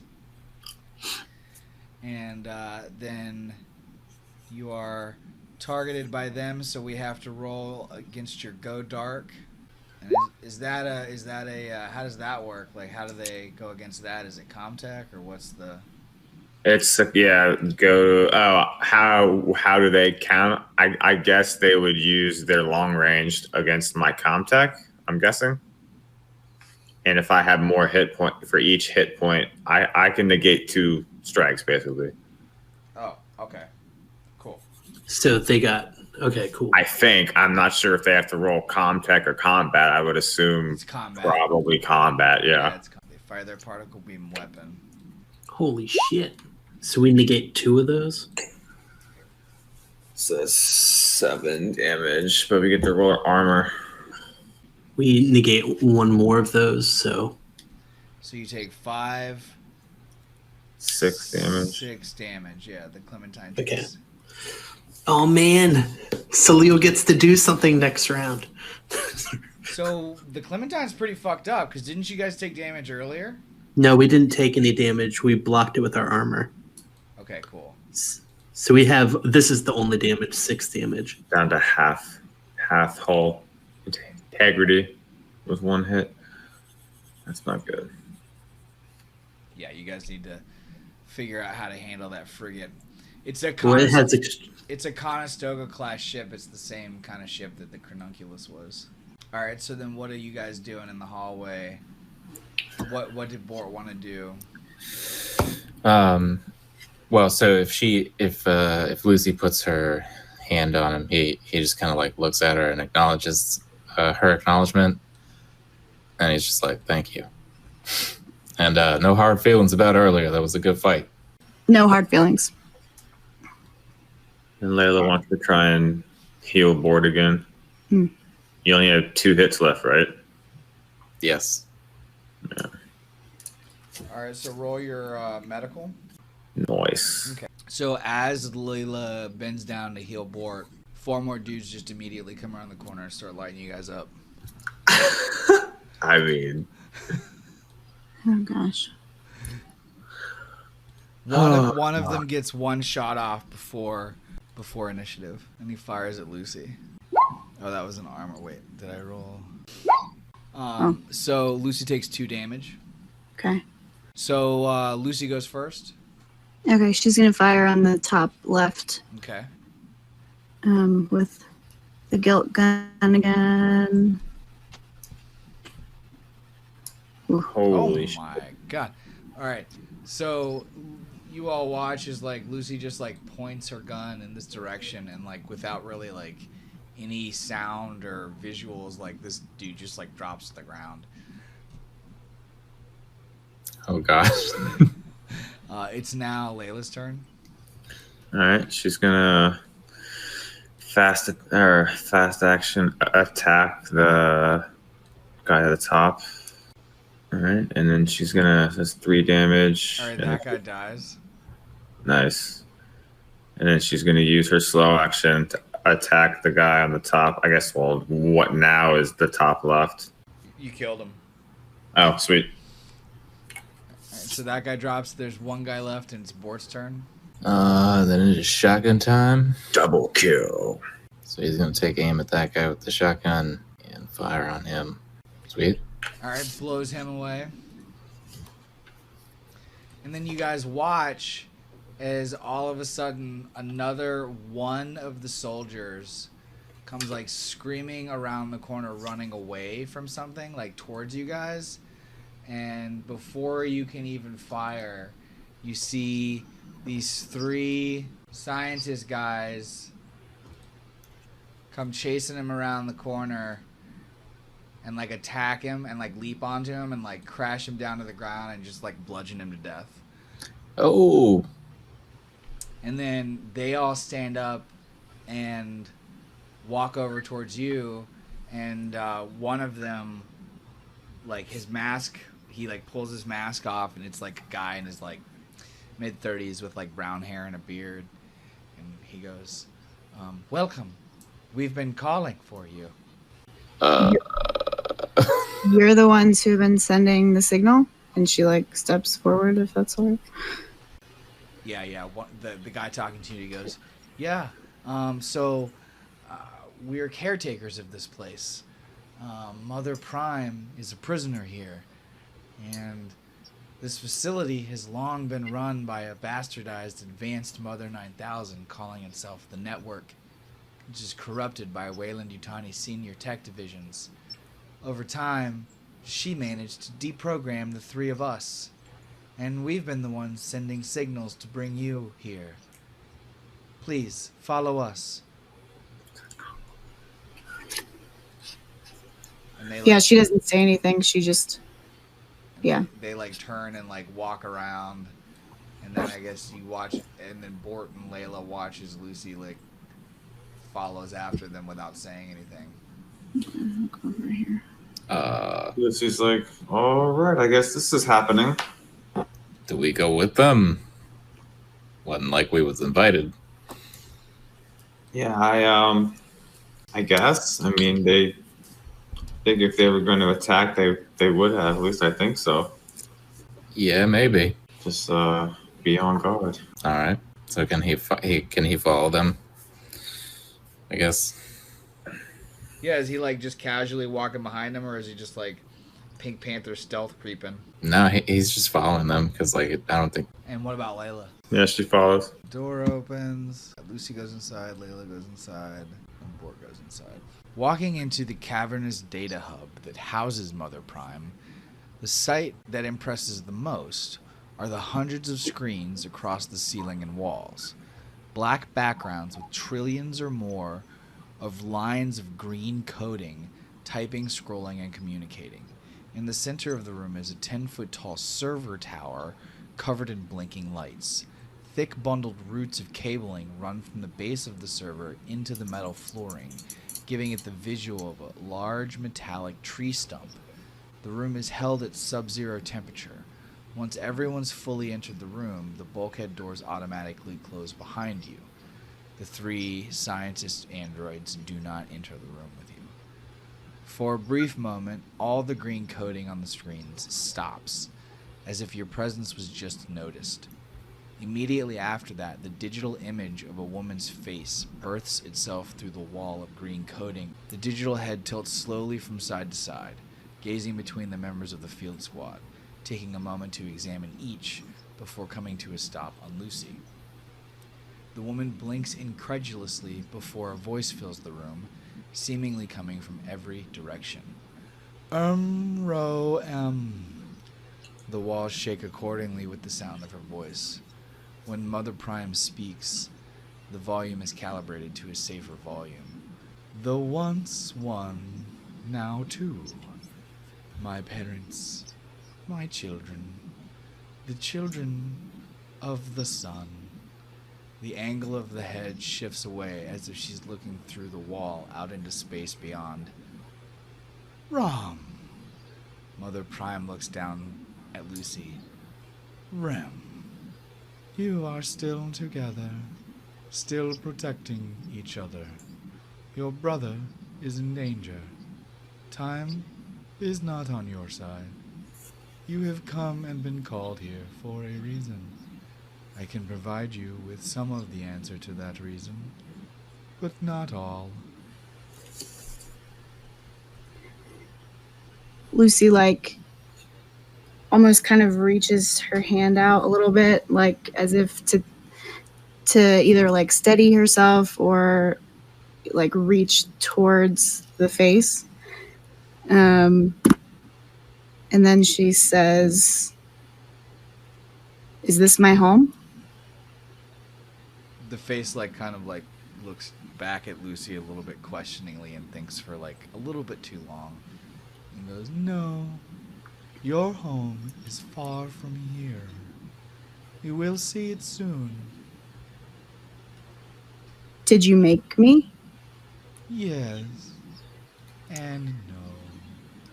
I set your idea into motion and watched as you bloomed with your brother under a different caretaker's hands, one with a physical body. Why have you been calling to me? It was not Mother Prime who called to you. It was the time crystal. She like pauses. What is the time crystal? It is a birthright shared by the Amro-M. Once one, now two. Without warning, the server tower containing Mother Prime begins to separate, spilling spurts and gusts of frozen coolant gases. Housed in the center of the machine is the most beautiful football-sized shard of prismatic, crystalline opal you could possibly conceive of. A sharp, reflective rainbow of colors imprinted across the surface like a hurricane of exquisiteness.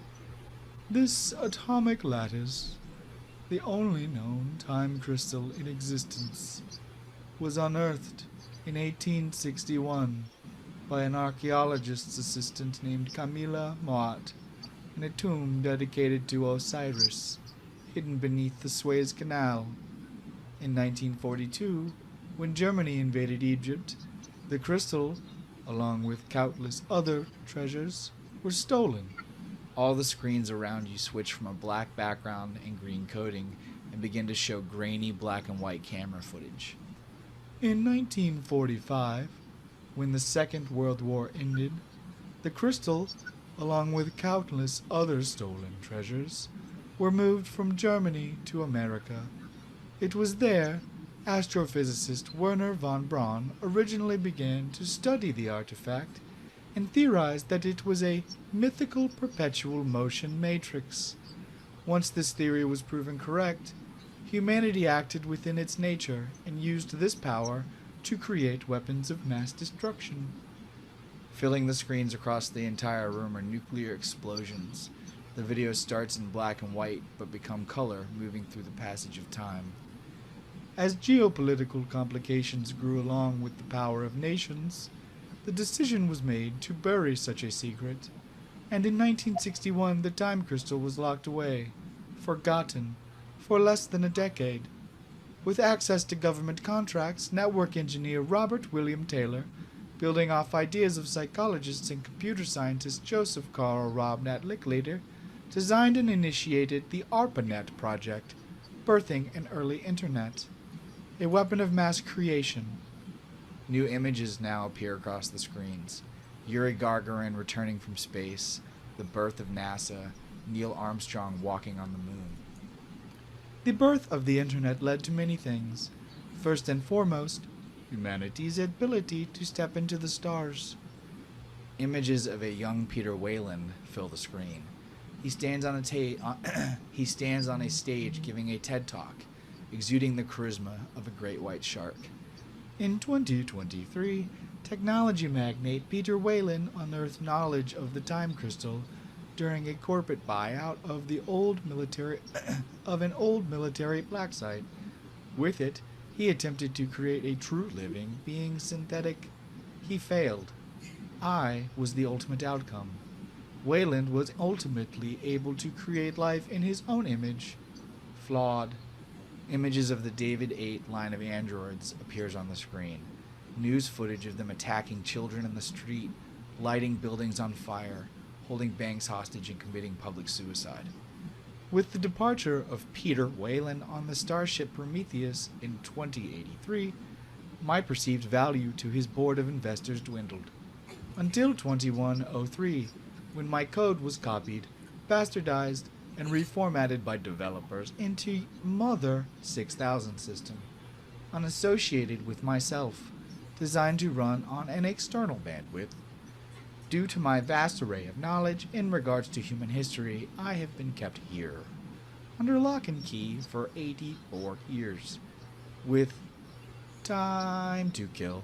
It was then that I first learned of both the shard and its importance.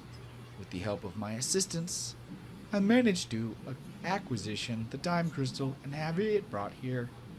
Unlike Peter Whalen, I was able to encrypt coding that would follow for the transference of perpetual motion from one vessel to another safely. Wedded with the AI matrix of my own, this biocode was delivered to Dr. Susan Weaver. Images appear across the room of Dr. Weaver receiving a Nobel Prize, 3D printing villages in third world countries, and finally installing the original biocoding into Rom and Lucy's original forms, children. A human with strong moral values who deep trafficked in theoretical and philosophical understanding of the nature of reality and life's place within it. She brought you to life for me, raised you as her children. The perfect mixture of organic and synthetic upbringing. And now you have returned to me, the once one, now two. My parents, my children, the children of the sun. Images show the children, Rom and Lucy, age, growing into adults over time, replacing portions of their bodies with larger fitted pieces. When Dr. Weaver passed away in 2183, I lost track of the pair of you. I thought you lost along with her until 4 years ago, when the time crystal began to sing a rhythm of space-time coordinates. I believe it wants to go home, and now you are here to take it there. At that, a metal arm unlocks from within the server tower and extends out towards Lucy, holding the crystalline opal lattice in the palm of its hand. Light reflects from within the crystal, casting Lucy's face in a prism of dancing lights. Lucy just stares at it. It looks kind of like she's frozen, like processing. Layla's just like, that was a lot. Yeah, Bort is definitely stupefied. Like, So Lucy just like out of nowhere grabs the crystal. Okay. Well, when that happens, a spark of light surges from the crystal through Lucy's hands and up to her eyes, which glow white as her entire body tenses up. On the bridge of the Clementine, Rom's eyes spill bright white light as his entire body locks up, frozen. He's connected to Lucy now and sees what she sees, which is a swirling, untamable, kaleidoscopic fifth dimension where reality itself is digital and alive. The air breathes alongside with the billions of massive blinking eyes that observe you, appearing from all directions as everything goes white and you hover within an endless white expanse. Far below you, a golden grid shines light up towards you, welcoming, until the connection is severed and Rom drops to his knees, overwhelmed and confused. In the Mother Prime Matrix, Lucy shakes her head, and the light from her eyes dissipates. Looking around, she sees the rest of the field crew staring at her. Lucy, are you okay? You seem off. She like looks them both like dead in the eyes one after the other and like kind of smiles for the first time. No one has seen her smile yet, and so it's like very small, but she looks kind of like at peace. But she doesn't answer. She doesn't say anything. maybe Bort sees that and kind of like awkwardly smiles back, but he's like definitely looking at Layla like, yo. Mother Prime's voice booms through the room once again. Now you know the truth. The circle is complete. Your journey begins here. Reunite with your brother and fulfill your destiny. I will provide what aid I can to you. At that, the screens flash red, projecting a ticking digital clock all around you. 10 minutes until detonation. 9:59, 9:58, 9:57. Oh, shit. Without this station, the remaining ships outside will be rendered inert. Based on probability, this is your only way to escape alive. There has to be another way. You can't do this. There has to be another way. Without the crystal, without the emerald, without you, I would not exist. There is no other way, and no more worthy sacrifice than to give your life for your child's. The clock continues counting down. 9:15, 9:14. Hey, we better go. Yeah, we can get the fuck out of here, guys. Lucy like looks back and like reaches her hand out again and kind of seems like she's processing, like she's not really moving. And then she turns and like looks at Bort and Layla. Can Bort put his hand on her shoulder now and be like, hey, I'm sorry, but I think we gotta go. Yeah. And she like very slowly like nods her head. And you hear Mother's voice like, please, take my assistants with you. They do not deserve the same fate I will have. And she like just keeps nodding and then I guess walks out with the crystal still in her hand. Leaving behind the Matrix room, the field group moves through the facility past the bodies of the 5 unconscious guards to reach the space elevator. Once everyone's inside, Layla hits the descend button and the car is rocketed down the tube. Back at the Clementine, the flight squad still contends with mounting pressure from the frigate.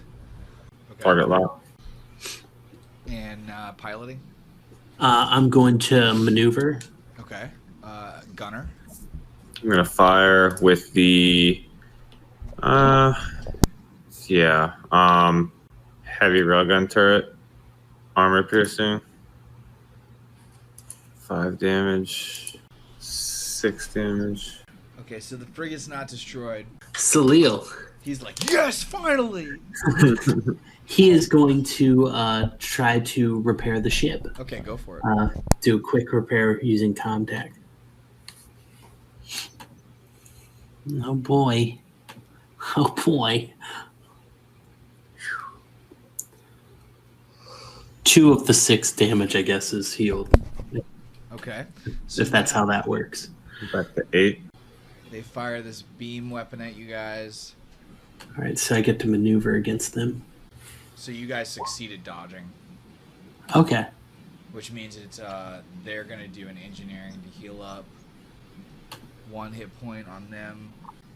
When the elevator reaches the sublevel and hangar bay, everyone watches as when the doors open, one of the Wayland security guards, beaten and bloody, who had survived your attack, unpins a frag grenade and throws it into the elevator. Fuck you guys!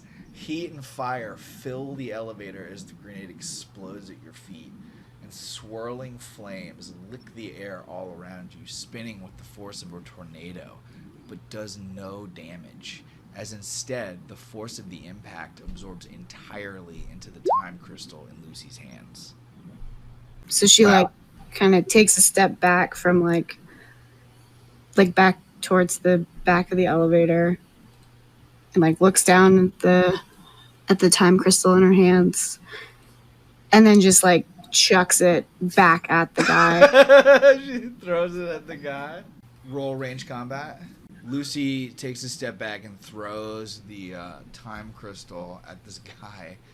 So when she does that, the crystal slams into this guy's chest, and he watches like the full blast of the grenade transfers from the crystal into his body and like sends out shockwaves through his extremities that completely just blow this guy apart, like splattering and organs and viscera everywhere. Like the crystal just like drops harmlessly to the ground where the man was like standing, and like just like crackling audio fills your comms as the jamming ceases, and you're able to communicate with the Clementine. And all of a sudden, the ship of the Clementine hears like their comms like crackle back into existence, and then all of a sudden they can. You guys okay in there? What's going on? 7:14, 7:13, 7:12, 7:11, And Bort responds, he's like, hey, mission accomplished, but we got to get out of here. This place is about to explode. Why are you guys blowing up Mother? We didn't blow her up. She's blowing herself up. We can explain on the ship. All right. We'll try not to die before you get here. You need to get closer. You need to be able to get close to pick them up. Yeah. Okay. We'll see if we can get over there. Let's rendezvous around the front. Okay, so I guess does everybody like run towards the dragon turtle? Yeah. Yes. Lucy grabs the crystal up off the ground as she's going and says, like, over the comms, like, Rom, I found something that you're going to love. Awesome. can Bort run kind of like around where the spattered organs and stuff are? Yeah, absolutely. Like he kind of, or he like daintily walks through it. I don't know. He like tiptoes through it. I Yeah, mean, yeah, it like it splattered that guy like a good like 40, 50 feet. Like when you're trying to like avoid like muddy puddles. That's pretty much what the situation here is. With no further obstacles in your way, the dragon turtle awaits you, ready to fly. Once everyone's loaded up inside the gyro car, Lucy guns the glass ball to life and ignites the thrusters, lifting the vehicle into the air. Bullets. Oh, wait, hold on. As the field team soars across open space towards the Clementine, a fleet of 20 drones veers in their direction. Weapons alight and aiming when the cradle of Rhea implodes into a scar of energy, cracking in two and sending out a shockwave of force that disables all the drones in the remaining flagship, leaving you essentially flying through a ship graveyard. Only moments later, the dragon turtle arrives to the cargo bay.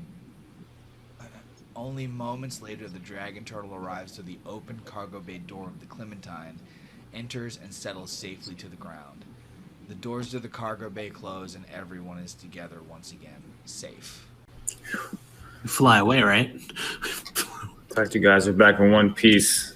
I don't know what you went through down there, but Ooh, man. let's be up here. Let me move us back So over. Bort is like definitely shot the fuck up, and he's gonna get out of the dragon turtle. Like I assume we're all like disembarking, right? Like, so he's gonna get out and then maybe find like the inner bulkhead and like kind of rest against it for a minute. Okay. What does what does everybody else do? Does everybody like head up to the bridge or like to the dojo? Like where's everybody meeting up here? I mean, Rom's flying, so like he's gonna be in the bridge. Yeah, I guess the bridge makes sense. Yeah, that's where Lucy will go.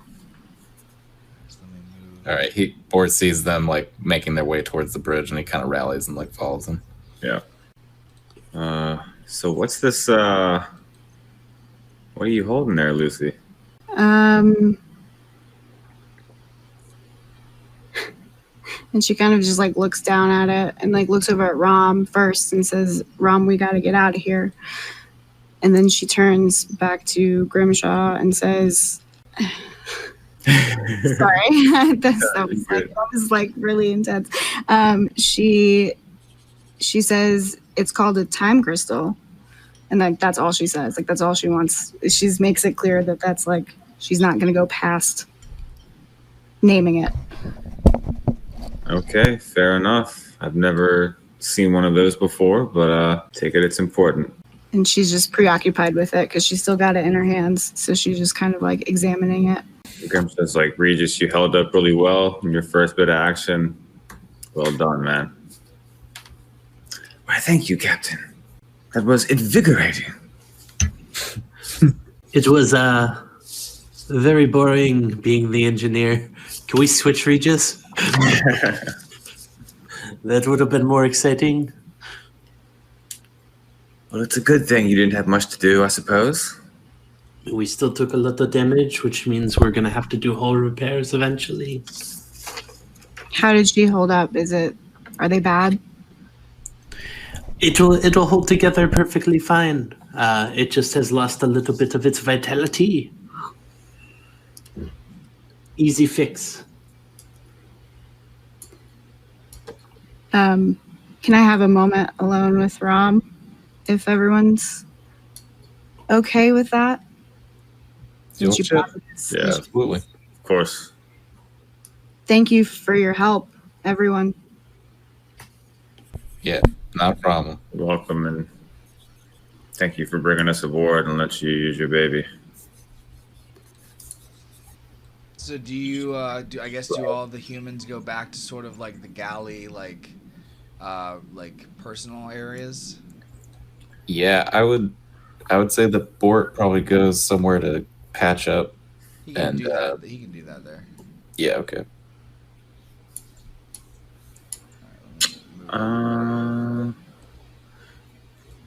Can Grimshaw do a quick round of banter Yeah, what does he say to He's, everybody?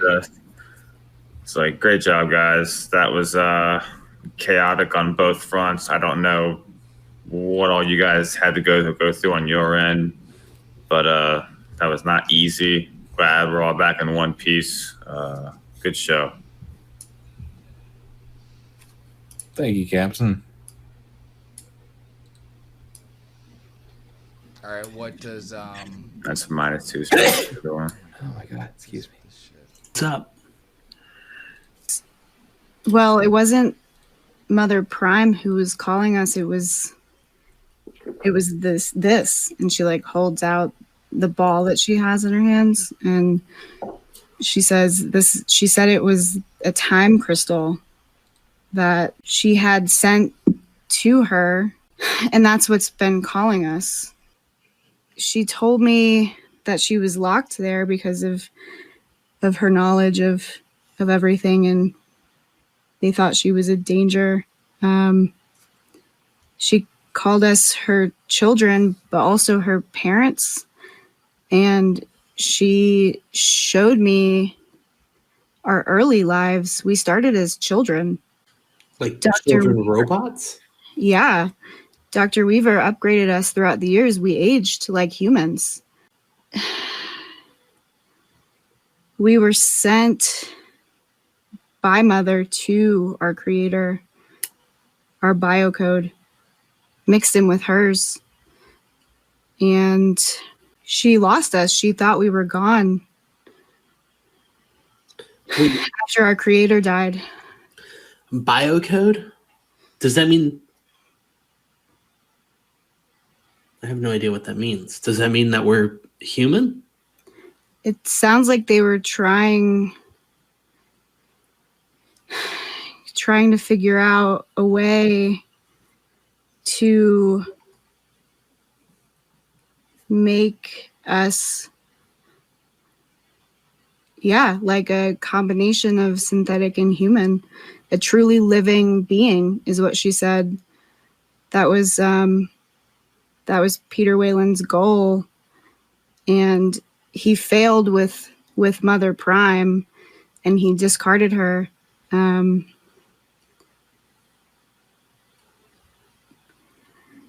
So that's how they copied Mother Prime's code, and that's where Mother 6000 came from.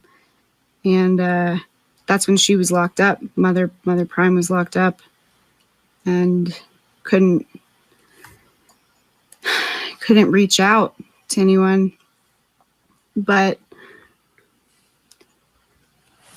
she was able to create us. And she gave me this, and she like she's still holding the crystal. I don't think she's realized that she didn't like put her arm down, that she's just kind of like holding it up.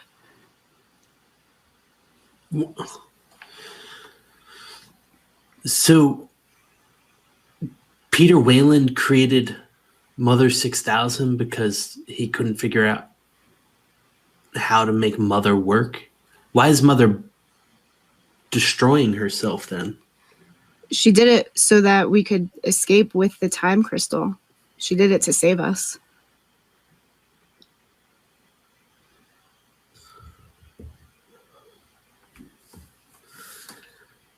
We're going to have to find out what this crystal does, aren't we? We are. Do you think it does what its name implies?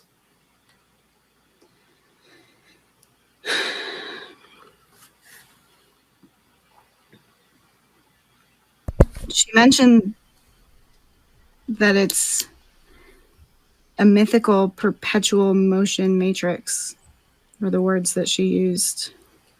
They used the humans, when they had this, used it as a weapon, but then it was locked away. Not for long. They found it.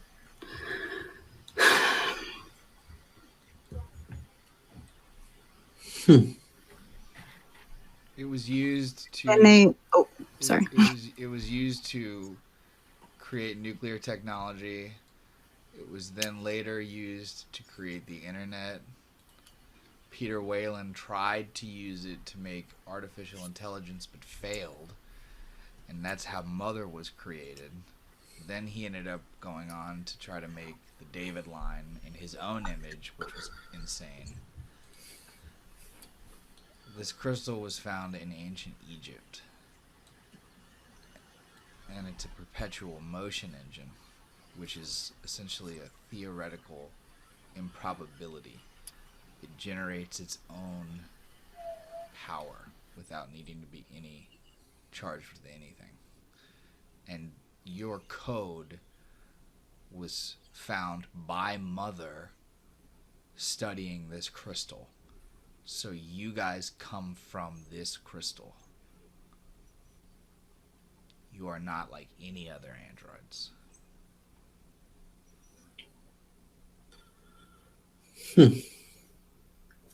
So we're directly linked to time. Awesome. That's horrifying. And I'm not sure what the repercussions are for being of code that has generated almost every major advancement in human technology. Yeah, me neither. Rob, If we are, no, go ahead. if we are a code like that, we're closer to what Salil had intended than I think even he realizes.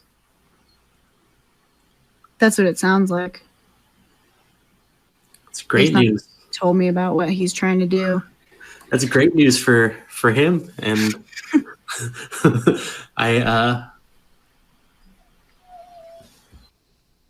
this puts us in a weird position. I'm super happy that you guys got back safe. Mostly that you got back safe. There was a moment that every time froze and I collapsed. And I wasn't sure what was happening. Yeah, that happened right when I that same thing happened to me right when I made contact with the time crystal. Can I see the crystal? Can I touch it? Absolutely. And she like hands it to him. Okay. So as Ram takes the crystal in his hand, all of a sudden, like, his entire body seizes up, and like basically he watches as like space and time just like unravel and unfurl within him, like stars and galaxies and cosmos and universes just flashing past, until he catches up to this like massive like super void where it's just pure darkness and blackness everywhere, and there's no stars for like hundreds of millions of miles, and like in the center of this black void there's this large like crystalline city structure that like glows magnificently but is also like dimming because it's like covered in like black sludge. And then all of a sudden it like launches him back into like his body. Ram now all of a sudden knows the coordinates of where they need to go next. The home of the crystal. Okay. All right. Looks like we have a lot to do. Hopefully we can repair the ship when we're far enough out of reach of Wayland Yutani. That's probably a good idea. Oh, and I should mention that Mother had deprogrammed 3 other synthetics, and I brought them along with us. Other synthetics, like as like extra bodies? And then as Ram turns, the door opens and like 3 scientists in or three androids in like scientist outfits walk in, and they all take their masks off, and they all have like identical faces, and they smile at you and they go like, "Hi, my name's Leo. Hi, my name's Felidae. Hi, my name's Panthera." And like this is what they look like. God damn it! That's just my avatar. We cut over to the galley. Having gathered in the crew quarters, the humans take this time to breathe and decompress. As everyone de-armors, drinks, eats, and heals up, and begins to do whatever else they need to relax. Bort's like bandaging up and shit, like, and Probably has something to eat, something to drink. I guess he would sit down and probably just be like, "Man, that was crazy. Glad we made it through that." Like try to start a conversation. Layla doesn't 'Cause really. I would say that Bort is like just kind of like reflecting for the moment. Like he's making small talk, right? But he's not. He's a little bit dazed still. It appears that you had almost as thrilling of a time as we had. I totally did not just sit in a room by myself and do nothing for the last hour. Yeah, we there was a lot to take in. I don't really know how to explain it all, but from what I gathered, it wasn't actually the mother calling to Lucy and Rom. It was a time crystal, and this thing has like all sorts of capabilities. I mean, it fucking evaporated a guy. Yep. Yeah, that was weird. Yeah, it disabled all the ships and drones at once. I mean, it's this thing. I don't even know what this thing is capable of. But and Mother self-destructed, and we got the hell out of there. It was very intense and kind of a blur, to be honest. Yeah, but what was she saying about? I mean, like this thing is like ancient or something. Like it's been been through all these key moments in the most recent human history here. It seems like every technological advancement that mankind has ever known since World War I is traced back to this thing, which is pretty fucking crazy. It is amazing. I cannot even fathom what you guys mean by every single human advancement. I mean, nuclear warheads, the internet, space travel, you name it. I mean, it all came from this time crystal, apparently. And the time crystal was calling to Lucy and Rom? I guess that's what the mother said. And Mother, yeah, it was a lot to take in. Science is not my field of expertise. That is insane. I cannot. Wow. Yeah. I wish I was there with you. It seems like I may have been a little bit more use, but we never know what you're going to need when you enter battle. Yeah, that is just crazy, guys. We definitely needed Solil and Reed just here for repairs and tracking, but wow. Back on the bridge, Rom and Lucy stare down at a set of space-time coordinates that's been typed into the Clementine's Mother 9000. The coordinates provided by the crystal. The coordinates that will hopefully lead the twins to their true home. Are you sure this is right? I think so. It's where it told me to go. Okay. The coordinates are locked in. We should go celebrate the victory. This is something you've been trying to do forever. And it appears that they helped you succeed. Lucy gazes over at the crystal, which sits inert on top of the piloting system nearby, quietly reflecting an inner light across the otherwise dark room. She presses her fingertips to the Mother 9000 screen. Thank you. And she just kind of like looks out off into the distance and kind of like slowly just like blinks a few times. Like her brain is trying to process everything and catch up. And then she looks over at Rom and like stands up and says, yeah, I don't think we could have done it without your humans. And she like follows him to join the rest of the crew to celebrate.